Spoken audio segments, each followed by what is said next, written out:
everyone, and welcome to All Up in Your Business. I'm attorney Aiden Durham with 180 Law Co. in Colorado, and today we're going to go through your comments and answer your legal questions. But first, please subscribe if you haven't already done so, and click that little bell so you get notified anytime I post a new video. And while I am a lawyer, I am not your lawyer. All Up in Your Business is for entertainment and educational purposes only, and the stuff that I talk about in my videos shouldn't be taken as a substitute for actual legal advice. You should always consult with a lawyer if you need help with any legal matter. This first comment that I'm about to address, it's one of my favorites. It's actually from one of my followers on Instagram, which if you're not already following me on Instagram, you can at All Up in Your Business, of course. But it's from one of my followers on Instagram who asks, can you make another drinking post? Now, sir, please, sir, I am a professional and I take this job seriously.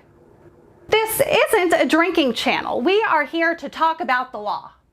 I, as a licensed attorney, have a responsibility, a duty to uphold the dignity and the integrity of this profession, okay? I mean, seriously, what would my colleagues think of me if I were up here just talking about the law and drinking a delicious canned cocktail? I mean, that would be crazy. Wow. This is delicious though. This is lovely. For those who may be wondering, I am enjoying a lovely tequila paloma from Troop. Troop is the brand name. And no, I'm not sponsored by them. I'm not getting paid to say this, nothing like that. But I really wish I were being paid to say this. Man, I really got to start appealing to more alcohol brands. I should probably start drinking more. Yeah, I think that's a good idea, actually. Let me make a note of that real quick. Start drinking more. Okay, all right. Note to self, drink more. Got it. All right, moving right along. How do people get around doing reactions to movies or music or other things? So this is a copyright related question. If you watched my previous videos related to copyrights, the general rule that I say is that if you're going to use content that belongs to somebody else, movies, music, photos, if you're going to use someone else's content, you need a license or authorization to do so. Otherwise, it's copyright infringement. So this question is, well, what about people who do reactions to movies or things like that? What about these reaction videos? Things like that, generally speaking, often fall under the fair use doctrine, which is an affirmative defense to copyright infringement.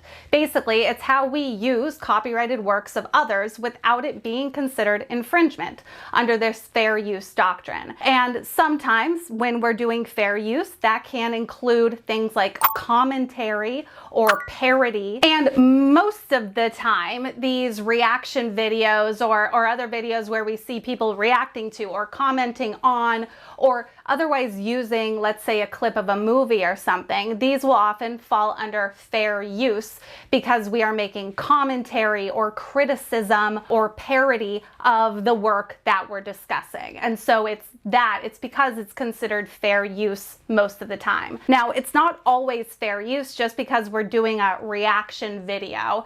Fair use isn't black and white. It's not like a clear yes or no answer of whether something is or isn't fair use. But to address your question, that's how these reaction videos and stuff get by without getting copyright strikes, is because for the most part, they're considered fair use. What protects catchphrases and slogans? Trademarks. Catchphrases and slogans, those are considered trademarks as long as you're using them as trademarks, so using them as brand or source indicators in your business, then a catchphrase or a slogan is considered a trademark and you can register the trademarks with the USPTO for the best protection. Hi, I'm learning a lot of information. Thank you. Thank you. Can I get sued for infringement even after I got my trademark by the USPTO? Even after I got approved my trademark by the USPTO? Yes, you can. Just because you have a trademark registration doesn't mean you are now immune from trademark infringement. The USPTO doesn't decide trademark infringement. That's not what their role is. They register trademarks and they, to an extent, handle disputes regarding trademark registrations, but they don't decide infringement issues. And just because you've got a trademark registered doesn't mean that some other party won't think that it's still infringing on theirs. It can help certainly in avoiding infringement issues, but no, it's not going to avoid them altogether. So if you want to sell a toy that you created on Amazon, do you need a trademark, DBA? You don't need any of them if you want to sell a toy. I guess on Amazon for their brand registry, their Amazon brand registry thing, you do need, I believe it's a pending trademark application now. I think they used to require you had actual trademark registration, but now I think they'll accept a pending application. So for Amazon specifically, if you want to do that brand registry, you need a trademark application for it. But you know, outside of that specific requirement, you don't need a trademark, you don't need a DBA. You can do one or both of those things, but neither are required to sell stuff. Thank you for this wonderful video. I did the test, so clearance search, trademark clearance search. The test is coming back as no test records were found to match the criteria of your query. Is that good? It's good. Is that enough? No. That just means that when you did that test search on the USPTO website and it says no results found, that just means that there were no exact matches for whatever the trademark was that you typed in. But when we're searching, we need to be concerned not just with exact matches, we want to be concerned with anything that might be confusingly similar with our trademark. So that's a good start, but it's not the end of the search process yet. Hi, does a non-compete apply if you change industries? Well, well, hey, guess what, you guys? These little suckers are 10% alcohol. It's kicking in quick. I should have eaten more today. Okay, it depends. It depends. Does the non-compete apply if you change industries? It depends on what the non-compete says, what the terms of it were.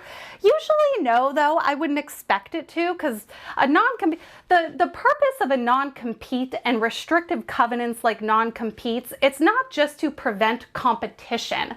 The law and courts and stuff, we're not trying to just prevent competition from everybody. That's not why we have non-competes. It's to prevent or to protect trade secrets, really, and proprietary information. That's really the main purpose that we use non-competes. And so if you have a non-compete in one industry and you change industries, the chances of there being some disclosure or risk to proprietary info is probably pretty small. So I can't imagine that non-competes would be enforceable if they were completely open to every industry. But it depends. That could very well be the case. So the answer is I don't know. It depends on exactly what the non-compete says. You should consult with a lawyer who's licensed in your state. Does the use of and, like the ampersand and symbol, make a difference in the trademark application? For example, would blue and yellow and blue ampersand yellow be considered two different trademarks? Thank you so much for the info in this video. I will be sharing. Thank you. Yes and no. Yes and no. Specifically, if we're talking and the ampersand, if we're doing a standard character mark, and not a design mark like a logo, then the and versus the ampersand probably won't make a difference. If, let's say, on your drawing of the trademark you use the word and, but on the specimen it shows the ampersand instead, it probably won't make a difference because the word is still the same and the meaning, the commercial impression, the connotation doesn't change just because we use the symbol instead of the word and. So probably not, but it could still. If it made a difference in the trademark overall, then it could be considered two different trademarks. But generally speaking, typically, no, I would expect them to kind of be considered the same. I don't understand. Once you have a trademark, does that mean you are permanently good, or does it mean that those who have a similar name can still interfere successfully with you? And neither. You're not permanently good when you have a trademark registration. You have to file documents to maintain it, keep it active and everything. And you have to take your own, do it on your own. The USPTO doesn't isn't going to police our trademarks for us. They're not going to enforce our trademark rights for us. They do kind of to an extent when they're evaluating other applications and stuff, but the trademark registration gives us a bunch of rights, and it's now our job to enforce those rights. So no, you're not permanently good. You still have to do stuff. But the second part of, does that mean someone who has a similar name can still interfere successfully with you? Yeah, they still can. I addressed this in the previous question. You could still have trademark, what's the word I'm looking for? Interference. What's the word? Trademark infringement. It's infringement. You can still have trademark infringement even if you have a registered trademark, and your trademark can obviously still be infringed even once it's registered. So no, it doesn't completely avoid anyone from interfering in your trademark activities. It just gives you a bunch of rights that you can now go enforce. This is a good question, you guys. Question: why does 3 years of law school earn any lawyer the right to charge $400 plus an hour? Like, I get why I would pay $400 an hour for a talented, well-established lawyer, but even some of the losers out of low-quality law schools are demanding that much for representation. What doesn't make sense is that there is a surplus of attorneys out there. So how is it that the market hasn't created at least 3+ classes of lawyers? Think Honda versus versus Lexus versus Ferrari. It actually has. It actually kind of has. Not all lawyers charge $400 plus per hour. There are, just like how you said, there are there's a whole spectrum of lawyers in terms of, you know, how high profile, fancy, what was the word? Talented, well established. Just because someone, I guess, well, certainly just because a lawyer went to a lower tier or lower quality law school, that doesn't mean they're any less talented than someone who went to a more prestigious law school. And just because someone charges, you know, $1,000 an hour doesn't necessarily mean that they're so much better or so much more talented of a lawyer than the lawyer who charges $200 or $300 an hour. But there are lawyers who do, you know, lots of legal stuff for a few hundred an hour, or do flat fees, or do pro bono or free services.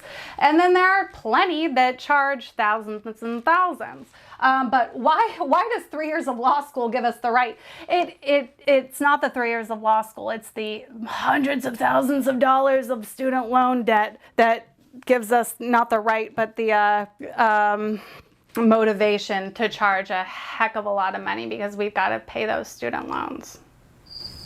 But let's use your car analogy or metaphor. For example, if I'm driving down the road looking at car dealerships, it's probably not likely that the Ferrari dealership is going to be right next door to the Honda dealership. They have different purchasers, they have different markets, they have different people that they advertise to, and you're not usually going to see the Honda advertised right next to the Ferrari, because the same people aren't going to be the target market for both of them. And the same goes for lawyers. You're not going to see the $200 an hour lawyer in the office next door to the $1,500 an hour lawyer. They're going to be in different markets. They're going to be smaller firms or solo attorneys like me, usually. But they're out there. You just have to look for them. If you're looking at big national law firms that have hundreds and hundreds of lawyers throughout the United States or internationally, yeah, they're going to charge more than the solo guys or the small boutique firms, which typically are going to be a bit more affordable. What if I have an active LLC and I went to do a trademark and someone just applied for the same name as the trademark? I have had the LLC for over 2 years. Thank you so much for any advice. I mean, having an LLC doesn't give you trademark rights. I just burped. I hope that didn't come up. Oh, gross. How gross. Okay, if that was too disgusting, let me do that again. Having an LLC doesn't give you any trademark rights. Having an LLC formed isn't use in commerce of a trademark. If you had the LLC formed and you were doing business under that trademark name, you were actually using the trademark in commerce for those 2 years, then you might have some rights to oppose or get this other application or trademark canceled. But just because you had your LLC formed, that means nothing. It means nothing. It just means you had your LLC formed. Sorry. Hello, I love your videos. I have learned a lot from you. I'm in the beginning stages of opening up my staffing business. I need to create a standard contract for my clients, as well as drafting policies and procedures for my employees. How can I go about doing this? I've found similar contracts online. Can I copy the contracts and tweak it to match my business? If not, what are my options for getting this done? Thank you for the valuable info. So, can I copy the contracts and tweak it to match my business? Sure you can. Should you? No, you shouldn't. Like, yeah, that's a fine starting point sometimes, but no, the best thing to do is have a lawyer custom draft your contracts for you. There are lots of templates, lots of samples, lots of free examples online. And yeah, you can use one, copy it, kind of tweak some of it so it has your business name and all of that, but that doesn't mean that that contract is actually going to be suitable for you. It doesn't mean that that contract was written well to begin with. It doesn't mean that the terms are going to apply correctly to you or that you want all of those terms in there. Again, best thing to do is have an attorney draft them for you. Otherwise, use a reputable source for your contract templates. Stuff you find for free online usually aren't going to be super reliable or great. I'm a really big fan of this CEO Legal Loft. My friend Michelle Murphy, she owns the CEO Legal Loft, and she's got a huge library of really well drafted contract templates. I have personally reviewed many of them, and so I know they're written really well, and you get them in a really easy to modify form with instructions on how you modify it for your own business and all of that. So I'll link to the CEO Loft in the description so you can check out some of those templates if you want. All right, you guys, that's all for this round of responding to your comments and answering your legal questions. If you learned a thing or two, go ahead and give me a thumbs up, and don't forget to subscribe and hit that little bell button so you get notified anytime I post a new video. If you are a representative of an alcohol brand and you want to sponsor All Up in Your Business, my contact info is all down there. I'm not beholden to tequila or palomas. I love wine. I love beer. I love liquor. I mean, I'll drink anything, really, especially if it's free. Hit me up, okay? If you want to keep the All Up in Your Business party going, you can check out one of my other videos where I'm responding to even more questions and answering more of your questions and more of your comments. You can check that out right here. I'll meet you over there. Thank you all so much for watching. I'm Aiden Durham, and I'll see you next time.